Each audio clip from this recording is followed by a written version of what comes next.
আপনি যদি আজকে বঙ্গবন্ধু কন্যা শেখ হাসিনার সরকারের বিপক্ষে যদি আপনি বলার চেষ্টা করেন যে আমরা পহেলা বৈশাখে রেস্ট্রিক্টেড করার জন্য টাইম বেঁধে দিয়েছি, আপনি যদি উপেক্ষা করেন হোলি আর্টিজেনের জঙ্গি আক্রমণ, আপনি যদি উপেক্ষা করেন শোলাকিয়ার জঙ্গি আক্রমণের প্রচেষ্টা, আপনি যদি উপেক্ষা করেন রমনা বটমূলে যে জঙ্গি আক্রমণ, তাহলে তো আপনি হঠকারী একটা কথা বলছেন, চিন্তা করছেন।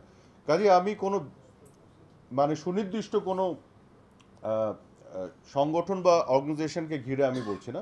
আমি বলছি যারাই নিয়ম এবং আইন ভেঙে গায়ের জোরে কিছু করার চেষ্টা করবেন, এটা প্রতিবাদের বিষয় না। আপনি কার বিপক্ষে প্রতিবাদ করছেন? প্রধানমন্ত্রী কে? খোদ জাতির জনকের কন্যা। উনি তো সবচেয়ে বড় কি বলবো পৃষ্ঠপোষক পয়লা বৈশাখ বাঙালি সংস্কৃতির। উনার বিপক্ষে আপনার প্রতিবাদ করার প্রয়োজন এটা নিয়ে? এটা তো একটা মানে বোকার মতন কথা। কাজেই আমি যেটা মনে করি যে মানে বাঙালি সংস্কৃতির পক্ষের অসাম্প্রদায়িক ধর্মনিরপেক্ষ সার্বজনীন যে আমাদের মুক্তিযুদ্ধ চেতনার পক্ষে যারা আমরা আছি, আমাদের মধ্যে তো আরও বেশি দায়িত্বশীলতা আমরা আশা করি।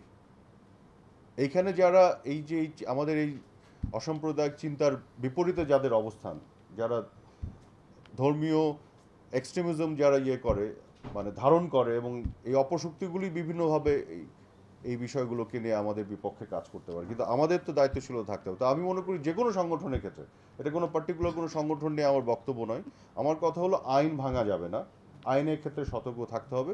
কারণ দুর্ঘটনাগুলো হয়েছে এদেশে, এমন না যে হয়নি, এগুলো অলিক না। তো এগুলোকে মাথায় রেখে আমাদের আচরণ করতে হবে।